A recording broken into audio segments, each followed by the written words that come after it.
Welcome to उज्ज्वला's kitchen. नमस्कार. आज आपण बनवूया झटपट कुकरमध्ये बटाट्याची भाजी. तर यासाठी 3 बटाटे घेतलेले आहे, मध्यम आकाराचे साल काढून कापून घेतलेले आहे. तर लक्षात असू द्या, बटाटा कापल्याबरोबर लगेच पाण्यात घालायचा, नाही तर त्याचा कलर बदलतो. कुकरमध्ये 2 चमचे तेल गरम करून घ्यायचं. तेल गरम झालं की यामध्ये चिमूटभर मोहरी घालायची, चिमूटभर जिरं, चिमूटभर मीठ, चिमूटभर हिंग, 4-5 कढीपत्त्याची पाने, 5-6 लसूणच्या पाकळ्या याप्रमाणे जाडसर अशा ठेचून घ्यायच्या.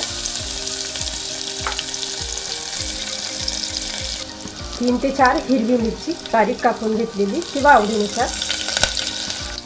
कांदा बारीक चिरून घेतलेला तो घालायचा. कांदा तेलावर कलर बदलेपर्यंत परतवून घ्यायचं.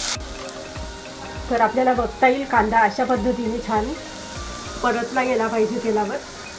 आता यामध्ये थोडा गरम मसाला घालायचा किंवा साठवणीतला कुठलाही मसाला आपण यासाठी वापरू शकता. हळद, 1 लाल टोमॅटो कापून घेतलेला तो घालायचा.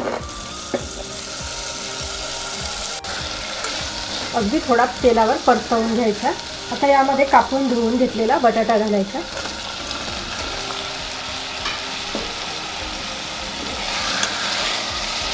मीठ घालायचं चवीनुसार. मिक्स करायचं चांगलं असं 1 ते 2 मिनिटासाठी. आता हे सर्व साहित्य परतवून झाल्यावर यामध्ये थोडी कोथिंबीर घालायची आणि मिक्स करून यामध्ये पाणी घालायचं. तर आता एवढ्या भाजीसाठी 1.5 ग्लास पाणी घालते.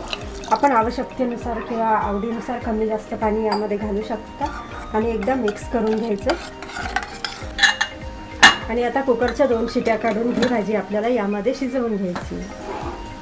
कुकर गार झाल्यावर आपण बघू शकता का यामधील बटाटा शिजलेला आहे. प्रेस करून बघायचा.